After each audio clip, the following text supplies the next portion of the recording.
നമസ്കാരം. ശ്രീരാഗം ആസ്ട്രോളജിയുടെ മറ്റൊരു അധ്യായത്തിലേക്ക് ഏവർക്കും സ്വാഗതം. ഈ വർഷത്തെ മഹാശിവരാത്രിയാണ് വരാൻ പോകുന്നത് ഫെബ്രുവരി 26-ന്. എന്നാൽ അത് കഴിഞ്ഞ് 24 മണിക്കൂറിന് ശേഷം ശനി അസ്തമയത്തിനായി ഒരുങ്ങുന്നുണ്ട്. പിന്നീട് 2025 ഏപ്രിൽ 4-നാണ് ശനിയുടെ ഉദയം വരുന്നത്. അപ്പോൾ ശിവരാത്രിയോടനുബന്ധിച്ച് നടക്കുന്ന ഈ അസ്തമയം വളരെയധികം പ്രതിസന്ധികളാണ് ചില നക്ഷത്രക്കാരിലേക്ക് നൽകുന്നത്. ജ്യോതിഷപ്രകാരം പറയുമ്പോൾ കുംഭം രാശിയിൽ ശനി അസ്തമിക്കുന്ന അവസാന സമയമാണ് ഫെബ്രുവരി 27. അതിനുശേഷം പിന്നീട് മീനം രാശിയിലേക്ക് ശനി മാറുകയാണ്. അപ്പോൾ മാർച്ച് 29-ന് ശനി മീനം രാശിയിലേക്ക് സഞ്ചരിക്കുന്നുണ്ട്. പിന്നീടുള്ള ഒരു 2.5 വർഷക്കാലം ശനി മീനം രാശിയിൽ തന്നെയായിരിക്കും സ്ഥിതി ചെയ്യുന്നത്. എന്നാൽ ശനിയുടെ ഇത്തരത്തിലുള്ള എല്ലാ മാറ്റങ്ങളും അല്പം ഗൗരവത്തോടെ തന്നെ നമ്മൾ കണക്കാക്കേണ്ടതാണ്. അത് ചില നക്ഷത്രക്കാർക്ക് മാത്രമാണ്. ശിവരാത്രിക്ക് ശേഷം ശനി അസ്തമിച്ചു കഴിഞ്ഞാലും അത് ചില നക്ഷത്രക്കാരിൽ അല്പം ബുദ്ധിമുട്ടുകൾ പ്രദാനം ചെയ്യുന്നുണ്ട്. അപ്പോൾ ഏറ്റവും സാവധാനത്തിൽ സഞ്ചരിക്കുന്നതിനാൽ തന്നെ നമുക്ക് ഓരോരുത്തർക്കും അതിൻ്റേതായ ഫലങ്ങൾ അല്പം സാവധാനത്തിലാണെങ്കിലും ഗുണഫലങ്ങൾ ലഭിക്കുകയും ചെയ്യും. എന്നാൽ ചില ആളുകൾക്ക് അല്പം ബുദ്ധിമുട്ടുകൾ സംഭവിക്കാനുള്ള സാധ്യത കൂടി തള്ളിക്കളയാൻ പാടില്ല. മഹാശിവരാത്രിക്ക് ശേഷം ശനി അസ്തമിക്കുന്നുണ്ട്. അപ്പോൾ 27 നക്ഷത്രക്കാരിൽ അതൊരു 12 നക്ഷത്രക്കാർക്ക് അല്പം ദോഷങ്ങൾ അല്ലെങ്കിൽ അല്പം ബുദ്ധിമുട്ടുകൾ അനുഭവിക്കേണ്ടതായി വന്നേക്കാം. അപ്പോൾ നിങ്ങൾ ചെയ്യേണ്ടത് പ്രാർത്ഥിക്കുക. ഭഗവാനോട് മഹാദേവനോട് പ്രാർത്ഥിച്ച് മുന്നോട്ട് പോയാൽ ദുഃഖിക്കേണ്ടതായോ അല്ലെങ്കിൽ ഖേദിക്കേണ്ട കരമായ കാര്യങ്ങളൊന്നും തന്നെ സംഭവിക്കുകയില്ല. എങ്കിൽ പോലും ഈ കാര്യങ്ങളൊക്കെ അറിഞ്ഞിരുന്ന് നമ്മൾ ചില എടുത്തുചാടിയുള്ള തീരുമാനങ്ങളൊക്കെ ഒന്ന് മാറ്റേണ്ടത് അത്യാവശ്യമാണ്. അപ്പോൾ ഈ 12 നക്ഷത്രക്കാരിൽ ശനിയുടെ ഈ അസ്തമയം അല്പം സൂക്ഷിക്കേണ്ടതായ നക്ഷത്രക്കാർ ആരൊക്കെയാണെന്ന് നോക്കാം. ചാനൽ ആദ്യമായി കാണുന്നവരാണെങ്കിൽ ഒന്ന് സബ്സ്ക്രൈബ് ചെയ്തിട്ട് കാണാൻ തുടങ്ങുക. മഹാശിവരാത്രിക്ക് ശേഷം ശനിയുടെ അസ്തമയം നിമിത്തം അല്പം സൂക്ഷിക്കേണ്ടതായ 12 നക്ഷത്രക്കാരിൽ ആദ്യത്തെ രാശി തന്നെ മേടം രാശിയിലെയാണ്. മേടം രാശിയിൽ വരുന്ന അശ്വതി, ഭരണി, കാർത്തികയുടെ ആദ്യ കാൽഭാഗം വരുന്ന നക്ഷത്രക്കാർ ശനിയുടെ ഈ അസ്തമയം അത്രയധികം മോശമായ ഫലങ്ങളൊന്നും നിങ്ങൾക്ക് നൽകുന്നില്ല.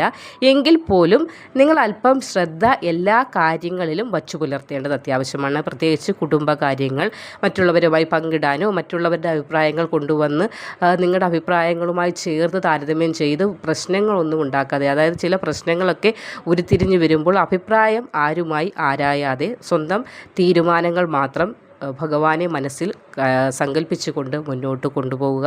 അനാവശ്യമായ വാദപ്രതിവാദങ്ങളിൽ നിന്നൊക്കെ ഒഴിഞ്ഞു മാറുക എന്നതാണ് ഇതിൽ ഏറ്റവും എടുത്തു പറയേണ്ടതായ കാര്യം. ഇനി സ്വത്തിൻ്റെ കാര്യങ്ങളൊക്കെ ചില പൂർവിക സ്വത്തുമായി ബന്ധപ്പെട്ട ചില പ്രശ്നങ്ങളൊക്കെ ഉടലെടുക്കാൻ സാധ്യതയുണ്ട്. അല്ലെങ്കിൽ മുന്നേ തന്നെ അങ്ങനെയുള്ള എന്തെങ്കിലും പ്രശ്നങ്ങൾ ഉണ്ടായിക്കൊണ്ടിരിക്കുന്നവരാണെങ്കിലും ഈ ഒരു സമയത്ത് അല്പം പ്രശ്നങ്ങളിൽ നിന്നൊക്കെ ഒന്ന് വിട്ടുനിൽക്കാനായി ശ്രമിക്കുക. അല്ലാത്ത പക്ഷം അത് കൂടുതൽ അപകടത്തിലേക്കോ അല്ലെങ്കിൽ പ്രശ്നങ്ങളിലേക്കോ ചെല്ലാനുള്ള ഒരു സാധ്യത കൂടി തള്ളിക്കളയാൻ പറ്റുന്നതല്ല. നമ്മുടെ ഭാഗമാണ് എപ്പോഴും ശരി എന്നുള്ളൊരു ചിന്തനവും നിങ്ങളിൽ നിന്ന് അല്പം ഒന്നും മാറ്റി. കാരണം 2 വശമാണ്. ഒരു നാണയത്തിന് 2 വശമുള്ളതുപോലെ ശരിയും തെറ്റും. ചിലപ്പോൾ നമ്മൾക്ക് തെറ്റുപറ്റിയേക്കാം, അല്ലെങ്കിൽ നമ്മുടെ ഭാഗത്തായിരിക്കും ശരിയെങ്കിലും കാര്യങ്ങൾ കൂടുതൽ മനസ്സിലാക്കി വിചിന്തനം ചെയ്തതിന് ശേഷം മാത്രം തീരുമാനങ്ങൾക്ക് ഇറങ്ങി പുറപ്പെടുക. അല്ലാതെ ചിലപ്പോൾ എടുത്തുചാടി ചെയ്യുന്ന കാര്യങ്ങൾ നമ്മൾക്ക് തന്നെ ബുദ്ധിമുട്ടായി മേലിൽ വന്നേക്കാനുള്ള സാധ്യത കാണുന്നുണ്ട്. നിയമപരമായി എന്തെങ്കിലും കേസ് തർക്കങ്ങളൊക്കെ ഉണ്ടെങ്കിൽ അല്പം നമ്മൾക്ക് അനുകൂലമല്ലാത്തതായ വിധികളൊക്കെ വരാനുള്ള സാധ്യത കൂടി ഈ സമയം കാണേണ്ടതാണ്. ഒരു ശനി മായാ വലയത്തിൽ നിന്ന് നിങ്ങൾക്ക് അല്പം ബുദ്ധിമുട്ടുകളൊക്കെ വരാനുള്ള സാധ്യത കൊണ്ട് എങ്കിൽ പോലും കൂടുതലായ ബുദ്ധിമുട്ടുകളൊന്നും തന്നെ വരികയുമില്ല.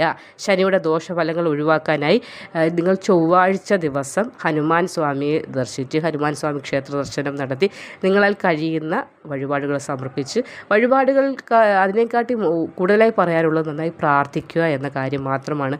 മനസ്സ് ഭഗവാനെ അർപ്പിച്ച് പ്രാർത്ഥിക്കുക. ദുഃഖങ്ങളും ദുരിതങ്ങളും ഒന്നും വരുത്തരുതേ എന്ന് മനമുരുകി പ്രാർത്ഥിക്കുക. അതുമാത്രമാണ് ഏക പോംവഴി.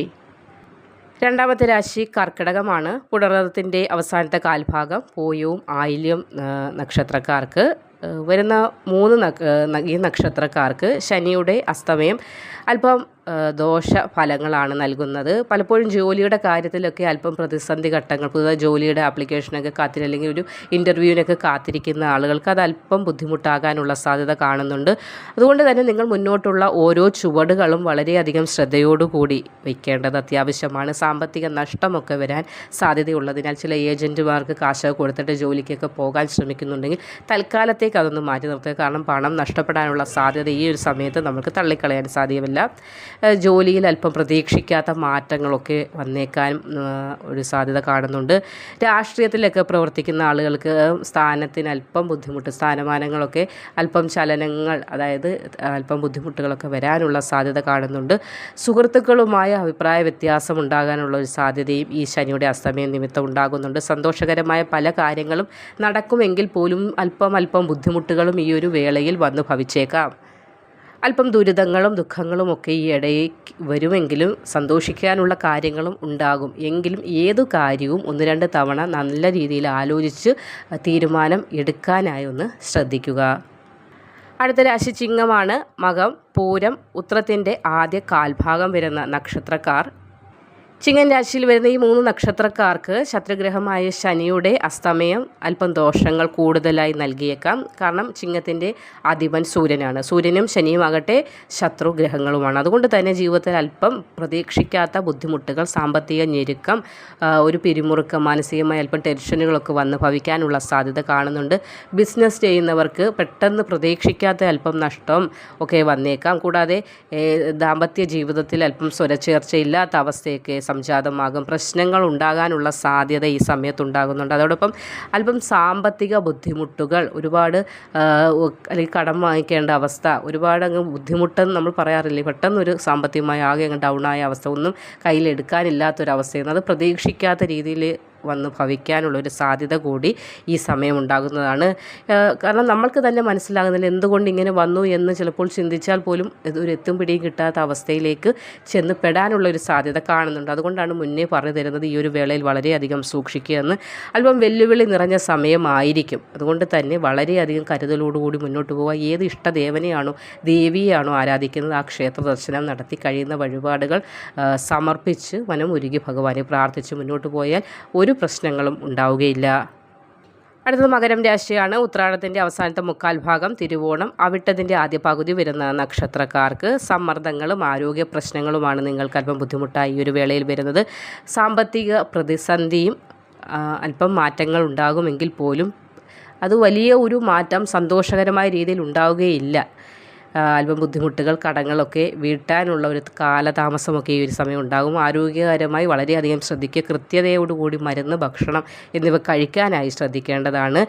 ചെറിയ അശ്രദ്ധകളുണ്ട്. അത് വലിയ ബുദ്ധിമുട്ടുകളിലേക്കും വലിയ വില കൊടുക്കേണ്ട അവസ്ഥയിലോട്ടൊക്കെ മാറിപ്പോകാതിരിക്കാനായി വളരെയധികം കരുതൽ വേണം. പ്രത്യേകിച്ച് സാമ്പത്തിക കാര്യങ്ങൾ അനാവശ്യമായി ആർക്കും ഈ ഒരു വേളയിൽ ധനം കടമായി കൊടുക്കാതിരിക്കുക. സമാധാനവും സന്തോഷവും മുന്നോട്ട് കൊണ്ടുപോകണമെങ്കിൽ അത് വളരെയധികം അത്യാവശ്യമാണ്. നിങ്ങളുടെ ജോലി സ്ഥലത്ത് അല്പം ബുദ്ധിമുട്ടുകൾ, അതും കൂടെ വർക്ക് ചെയ്യുന്ന ആളുകളുമായിട്ട് അല്പം ദേഷ്യ സംസാരമൊക്കെ വേണ്ടി വരുന്ന അവസ്ഥയിലേക്ക് കാര്യങ്ങൾ ചെല്ലും. അപ്പോൾ പക്ഷേ നിങ്ങളിത് മനസ്സിലാക്കേണ്ടത് കാര്യങ്ങളെ അങ്ങനെ ഒരു ഗതിയിലേക്ക് കൊണ്ടുപോകാതിരിക്കാൻ വേണ്ടി നിങ്ങൾ, അതുകൊണ്ടാണ് മുന്നേ ഈ വീഡിയോകൾ ഇങ്ങനെ ഇട്ട് ഞങ്ങൾ പറഞ്ഞു തരുന്നത്. കാര്യം ശ്രദ്ധിക്കുക, ദൂര യാത്രകളൊക്കെ ചെയ്യുമ്പോൾ ശ്രദ്ധിക്കുക, അല്ലെങ്കിൽ ആരുമായിട്ട് വാഗ്വാദങ്ങൾക്ക് ഇടപെടാതിരിക്കുക. കാരണം നമ്മൾ ചെറിയൊരു രീതിയിൽ 1-2 പറഞ്ഞ് തുടങ്ങുന്നത് പിന്നീട് അത് വലിയ ബുദ്ധിമുട്ടുകളിലേക്ക് കൊണ്ടുചെന്ന് എത്തിക്കും. അതുകൊണ്ട് ഇങ്ങനെയൊക്കെ പറഞ്ഞു തരുമ്പോൾ നിങ്ങൾക്കത് മനസ്സിലാക്കാനും അത് മനസ്സിലാക്കി മുന്നോട്ട് പ്രവർത്തിക്കാനും സാധിക്കുന്നതാണ്. നിരവധി ആരോഗ്യ പ്രശ്നങ്ങൾ ഈ ഒരു വേളയിൽ നിങ്ങളെ ബുദ്ധിമുട്ടിക്കാൻ സാധ്യത കൂടുതലായി കാണുന്നത്. അതുകൊണ്ട് തന്നെ സ്വയ ചികിത്സയ്ക്ക് മുതിരാതിരിക്കുക, മരുന്നുകൾ കൃത്യതയോടെ കഴിച്ച് മുന്നോട്ട് പോകുവാനായി ശ്രമിക്കുക. കൂടാതെ ഈ വരുന്നത് ശിവരാത്രി ദിനമാണ്. ക്ഷേത്ര ദർശനം നടത്തി ഭഗവാന്റെ ആ മുന്നിലേക്ക് നിങ്ങളുടെ വേദനകൾ, വിഷമങ്ങളൊക്കെ പറഞ്ഞ് പ്രാർത്ഥിച്ച് ആ തൃപ്പാദങ്ങളിൽ അഭയം പ്രാപിച്ച് മുന്നോട്ട് പോയി കഴിഞ്ഞാൽ ഈ പറയുന്ന ഒരു കാര്യങ്ങളും നിങ്ങളെ ഒരു രീതിയിലും ബാധിക്കുകയോ ബുദ്ധിമുട്ടിക്കുകയോ ചെയ്യുന്നതല്ല. നന്ദി.